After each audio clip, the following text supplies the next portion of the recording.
Dengan keterlibatan Sandra Dewi dalam kasus mega skandal korupsi tata niaga Komoditas Timah yang menjerat sang suami seolah menguak rasa penasaran publik perihal bagaimana kelanjutan nasib ibu dua orang anak tersebut karena diduga menerima aliran dana dalam pusaran korupsi terbesar di tanah air ini.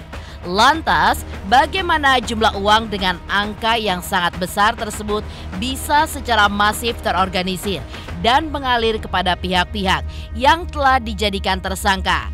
Lantas, bagaimanakah kekesalan pengacara Kamarudin Simanjuntak yang dikenal bersih dan juga cukup vokal dalam permasalahan ini? Dan seperti apa pula pandangan Kamarudin Simanjuntak mengenai pasal yang dikenakan pada terduga pelaku? Salah satunya adalah suami Sandra Dewi dan juga Helena Lim. Benarkah pelaku korupsi seperti mereka pun seharusnya mendapatkan hukuman dimiskinkan atau mendapatkan sanksi sosial yang belum pernah terpikirkan dalam hidup mereka sekalipun? Pemirsa, bersama Intens Investigasi, kami hadirkan kabar terkini, terpercaya, dan teraktual. Tetapi sebelumnya, jangan lupa untuk like, subscribe, dan juga share channel YouTube ini.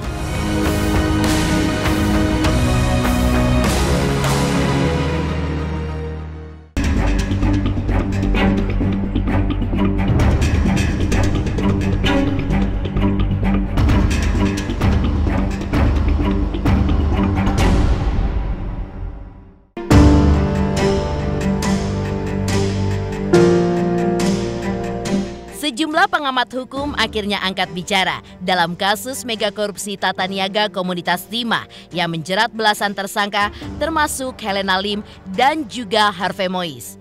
Pasalnya, kasus dugaan korupsi ini pun bisa dibilang sebagai salah satu yang terburuk di tanah air sepanjang sejarah. Diduga terjadi sejak tahun 2015 silam dan mulai diusut pada 12 Oktober 2023 atau sejak Kejaksaan Agung mengumumkan peningkatan status penyelidikan menjadi penyidikan. Akhirnya, pengacara Kamarudin Simanjuntak pun angkat bicara. Terkait hal ini, Kamarudin pun juga mengecam tindakan yang dilakukan oleh 16 tersangka. Di antaranya, Helena Lim dan juga Harvey Mois yang baru beberapa hari terakhir ditetapkan menjadi tersangka. Jadi begini, perlu saya sampaikan bahwa sampai saat ini Kejaksaan Agung sudah memeriksa 148 saksi dan hari ini juga ada saksi yang diperiksa namun belum kami rilis, ya, tadi sore kami rilis. Kemudian sudah menetapkan 16 tersangka di perkara Komoditas Timah 2015 sampai 2022. Nah, itu perkembangannya, ya. Dan kita akan terus melakukan satu upaya pemeriksaan, baik saksi-saksi yang sudah kita periksa dalam tahap pendalaman dan saksi-saksi lain yang memungkinkan terlibat dalam perkara ini. Tersangka-tersangka ini, ya, sebagian ditahan di rutan Kejaksaan Agung cabang Salemba, ya, dan ada juga kita tahan di beberapa kejaksaan negeri yang ada di Jakarta. Ada Jakarta Pusat, Jakarta Selatan, dan juga di seluruh yang ada di Jakarta. Karena tidak boleh antar para tersangka ini melakukan komunikasi di dalam penjara, dalam rumah tangga. Sedangkan keterlibatan daripada tersangka M ini adalah 2018 dan 2019. Yang khusus untuk HM yang kita tahan kemarin itu, ya, beberapa modus operandinya adalah mereka mengumpulkan para penambang ilegal di lahannya milik PT Timah, ya. Kemudian mereka berusaha juga menghubungi beberapa PT yang punya smelter, ya, untuk yang tadi yang ilegal tadi untuk menyewa smelter dan menyewa peralatan. Nah, dari kegiatan tersebut mereka mengumpulkan sejumlah uang, ya, yang nantinya digunakan untuk CSR, ya kan? Tetapi setelah kita deteksi uang-uang tersebut digunakan secara pribadi, sehingga memang perkara yang terkait dengan HM ini ada benang merahnya dengan HM yang kita tahan 2 hari yang lalu, ya, tersangka yang ke-15, ya. Jadi uang sebagian mereka yang memanfaatkan, sebagian diserahkan kepada ALN, dan untuk kepentingan CSR ternyata ALN juga menggunakan untuk kepentingan usaha dalam hal ini manajemen. Iya dong, karena kenapa namanya kita kerja keras nih setiap hari ya. Dan apa namanya, begitu sulitnya mencari uang. Bahkan orang-orang Indonesia itu banyak saya kasih gratis di sini. Yang bisa membayar saya pungut juga biaya, yang tidak bisa membayar juga saya layani gitu ya. Tapi bagaimana orang ini kok hidupnya hura-hura gitu loh, terkesannya mewah-mewah gitu loh, tapi buntut-buntutnya tidak enak atau ditangkap korupsi gitu loh. Inilah yang tidak baik menurut saya. Saya kalau dari dulu saya udah katakan ya, kalau saya mau dari 2011 saya ditawari uang berapa ratus miliar cukup beli komplek ini kalau waktu itu ya, kalau saya mau, tapi saya nggak mau, akhirnya uangnya kembali. Jadi menurut saya itu tergantung sikap kita, apa mau disuap atau mau hidup sederhana gitu loh. Malah kantor saya ini nggak saya taruh pelang kok. Nggak ada pelang di sini. Iya, nggak ada pelang, benar. Nah, nomor 10 sampai 12 hanya itu aja. Tapi nggak pernah berhenti di sini tamu.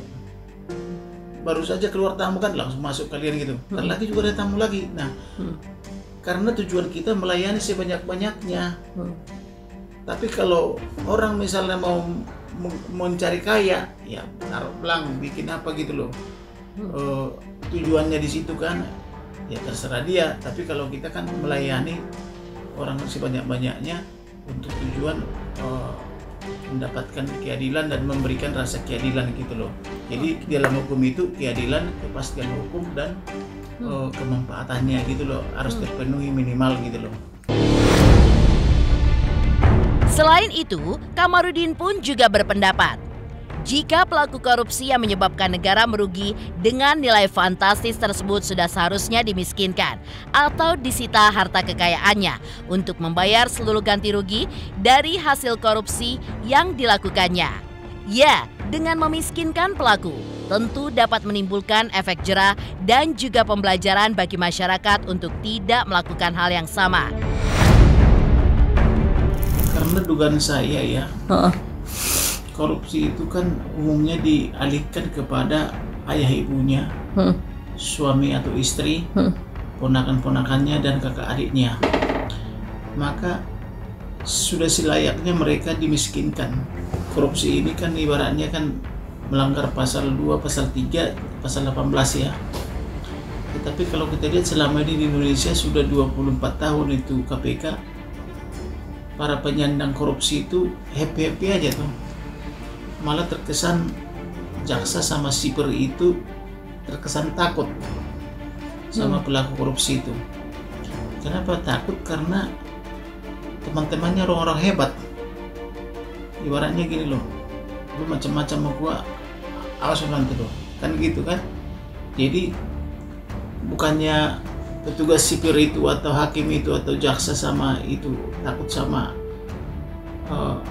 pelaku korupsi itu, tapi menjadi sangat takut mereka karena teman-temannya nanti takut datang untuk meminta penghakiman gitu loh. Kamarudin juga menilai sudah seharusnya seluruh anggota keluarga tersangka juga dimintai keterangan karena biasanya mereka pun semua ada kaitannya dengan dana korupsi tersebut. Lantas benarkah sebagai seorang istri, Sandra Dewi pun bisa terjerat dalam kasus yang kini sedang menjerat suaminya? Sementara itu, selain menyarankan agar pelaku untuk dimiskinkan, Kamarudin pun juga melihat jika para pelaku bisa diberikan hukuman yang belum pernah terpikirkan dalam hidupnya sekalipun. Lantas, seperti apakah hukuman tersebut? Dan apa saran dari Kamarudin Simanjuntak untuk para pelaku yang masih mengambil uang dari hasil korupsi? Iyalah kan begitu. Apalagi dia istrinya artis atau suaminya artis misalnya. Tentu kan tidak, ketika datang rezeki ke rumah itu tentu kan dia tahu dari mana nih sumbernya nih, apakah layak apa tidak itu dimakan, gitu loh. Otomatis didatangkan itu rezeki ke rumah itu, dia tahu dong apakah itu halal apa tidak gitu loh. Berapa pendapatan suaminya atau istrinya misalnya. Misalnya manajer di perusahaan atau direktur misalnya di perusahaan. Tentu kan namanya manajer dan direktur, katakanlah upahnya misalnya 50 juta atau 100 juta kan 200 juta kan gitu. Kan ketahuan angkanya berapa per bulan. Nah, ketika membawa ke rumah lebih daripada itu, otomatis sudah tahu dia bahwa seorang istri atau pasangan itu tahu itu bahwa itu adalah hasil kegelapan gitu loh, apalagi dipakai berpura-pura. Atau istrinya itu kan tentunya kan pertama ke PT Timah, yang kedua ke mitranya, yang ketiga kan tata niaganya, yang keempat adalah kepada selebaran kepada mitra-mitranya, kemudian perencanaan, pengembangan dan sebagainya, termasuk juga urusan-urusan Timah itu sendiri, termasuk juga tata niaganya, itu semua harus diselidiki. Karena Timah ini kan sudah lama ini, sebelum Indonesia merdeka itu sudah ada Timah itu. Itu malah zaman Belanda itu sudah menyediakan pabriknya, sudah ada dari zaman Belanda. Kita hanya meneruskan aja kok tidak mampu gitu loh. Padahal dari zaman Belanda sudah tersedia, disiapkan. Kita kok 78 tahun mestinya kan berkembang itu PT Timah itu sedemikian dasar, tapi saya lihat pabriknya 4-5 tahun yang lalu ya, saya diajak oleh Bintang 3 di situ Wasrik, kok masih begitu-begitu aja gitu loh. Tidak ada perkembangan ya, Pak? Tidak ada perkembangan gitu loh, jadi prihatin jadinya. Sedemikian juga misalnya di aneka-aneka tambang lainnya, katakanlah batu bara, katakanlah nikel gitu loh, tambang emas gitu ya, semua habis diperas. Jadi daripada seperti itu, lebih bagus pegawai negeri ini dimanfaatkan, dikasih gajinya misalnya 25 juta sampai 50 juta sebulan, tapi benar-benar efektif. Jadi benar-benar kayak itu bisa dimanfaatkan gitu, daripada gajinya 2-3 juta tapi itu kan hanya cukup beberapa hari. Tapi selebihnya mereka mensubsidi diri sendiri gitu loh. Jadi daripada seperti itu tidak efektif toh, lebih bagus pegawai negeri itu diefektifkan tapi menghasilkan yang bermanfaat bagi dirinya sendiri, masyarakat dan keluarga gitu. Sementara itu, selain mengungkap jika pelaku tindak pidana korupsi untuk dimiskinkan, Kamarudin pun juga mengungkap pasal-pasal yang akan diterima oleh pelaku. Ya sudah benar, penerapan pasal 2 itu kan, dan pasal 3 dan pasal 18 sudah benar sama mereka. Tetapi yang saya maksudkan, efek jerahannya loh. Kok tidak ada selama ini perubahan gitu loh. Maka oleh karena itu waktunya orang Indonesia ini menerapkan hukuman mati, atau setidaknya dimiskinkan gitu loh.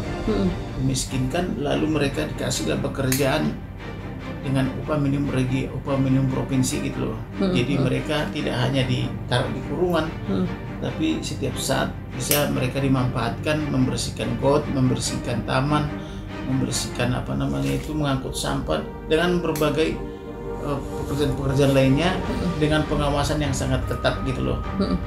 Jadi menurut saya itu akan lebih efektif daripada orang itu berjubel-jubel ditaruh di penjara tapi tidak ada gunanya kepada masyarakat. Kasus mega skandal korupsi tata niaga Komoditas Timah yang tengah heboh saat ini pun juga menarik perhatian beberapa selebriti untuk angkat bicara. Lalu, apa kata mereka? Pemirsa Intens Investigasi. Jangan lupa saksikan terus Intens Investigasi. Dan pastikan jangan lupa untuk like, subscribe, share, dan komen jelang 3 juta subscribers channel Intens Investigasi.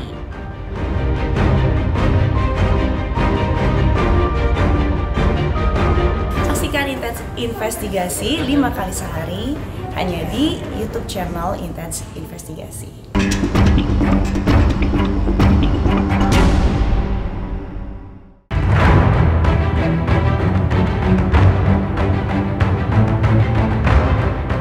Mega korupsi tata niaga komoditas timah yang menjerat suaminya, mau tidak mau, turut mempengaruhi hampir semua lini yang dirasakan oleh Sandra Dewi.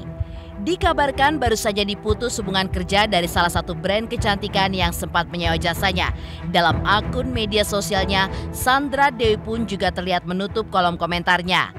Lantas, seperti apa Arie Untung sebagai rekan selebriti menyoroti hal tersebut? Benarkah di bulan Ramadan yang baik ini, Arie pun juga mengajak masyarakat untuk tidak menghujat karena kejadian seperti ini pun bisa menjadi pelajaran dan juga hikmah ke depannya.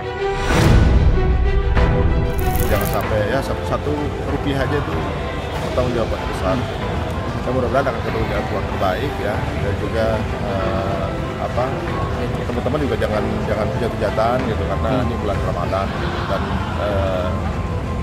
nggak ada yang tahu kalau ini bisa terjadi. Siapa tahu juga mungkin nggak paham atau bagaimana, kita nggak paham. Tapi jujur aja saya juga nggak terlalu paham dengan kasusnya. Tapi termasuk prihatin dengan hal seperti ini bisa terjadi. Itu tadi ini bulan Ramadan ya, teman-teman bisa memilah-milah komentar kita, jaga lisan, jaga ketikan kita gitu ya.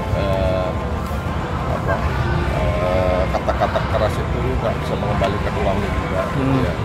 Tapi mungkin juga dari sisi luar ini juga bisa introspeksi diri, mungkin ada hal yang perlu disikapi bahwa ini sesuatu yang memprihatinkan juga buat masyarakat. Menurut saya ya pasti berat juga buat Sandra juga pasti berat juga posisi seperti ini juga karena beliau bukan yang melakukan ya, gitu. Dan juga buat masyarakat yang menyaksikan juga mungkin terkejut gitu ya. Saya juga melihatnya juga memang agak terkejut juga gitu ya. Memang udah lama sih memang nggak nonton gosip dan konten juga gitu. Ketika kemudian ada berita gitu, sempat ini ngobrol juga gitu sama istri gitu. Wah, mungkin apa dia nggak tahu ya kali ada akad kayak gini gitu ya, atau bagaimana gitu. Masa ya ketika tahu bahwa ini akan merugikan negara tetap diambil, mungkin juga. Ya mudah-mudahan bisa kembali dananya. Kalau saya katakan masyarakat juga pasti ikut gitu ya. Mengenai konsekuensi yang terjadi, mudah-mudahan bisa recovery, bisa digantikan. Yang terbaik aja lah buat semuanya. Setali tiga uang dengan Arie Untung, menelisik jumlah uang hasil korupsi yang dikabarkan menjadi yang terbesar di tanah air. Putra pun juga melihat bahwa kasus yang diduga dilakukan Harvey dan beberapa tersangka lainnya sudah sangat merugikan negara sehingga uang kerugian tersebut harus dikembalikan kepada negara. 271 triliun, iya. Banyak sekali. Nah, ya maksud 271 triliun uang yang sangat banyak lah besar. Mungkin kalau undang Taylor Swift 20 miliar bisa undang berapa kali? Iya benar. Jadi banyak kali tuh. Atau kasih orang hadiah 15 Pro Max satu orang. 15 Pro Max iPhone 21 juta, 22 juta. Oh, bisa berapa banyak kita dapat iPhone 15 Pro Max. Oke. Mudah-mudahan ya segera bisa beres ya. Nggak tahu, ini memang nggak tahu. Kita juga, saya nggak kenal yang pertama sosok dari istrinya siapa? Suaminya Sandra Dewi. Iya, suaminya Sandra Dewi saya juga nggak tahu, nggak kenal gitu. Jadi benar-benar nggak bisa komentar karena memang nggak kenal sama sekali. Iya. Di balik kasus mega korupsi yang diduga dilakukan suami Sandra Dewi ini, saat ini Sandra Dewi sendiri belum diketahui keberadaannya. Sandra dan Harvey Mois pun diketahui sedang membangun istana megah dan mewahnya di Jakarta dan juga dikabarkan memiliki rumah mewah di Australia. Lantas, seperti apakah kehidupan orang tua Sandra Dewi di Jakarta? Benarkah seolah berbanding terbalik dengan kehidupan sang anak sejak anaknya dipersunting oleh sang suami? Orang tua Sandra Dewi pun hidupnya terbilang cukup sederhana. Pemirsa Intens Investigasi, jangan lupa saksikan terus Intens Investigasi. Dan pastikan jangan lupa untuk like, subscribe, share, dan juga komen jelang 3 juta subscribers channel Intens Investigasi.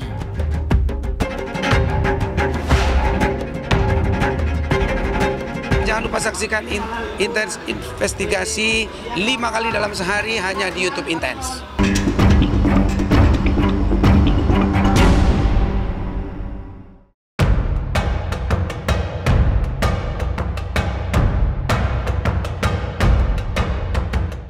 Sementara itu, di balik kasus mega korupsi tata niaga komoditas timah yang menjerat suaminya, sosok bernama asli Monica Nicole Sandra Dewi Gunawan Basri ini pun bisa dibilang sebagai salah satu selebriti yang menutup rapat-rapat latar belakang keluarganya.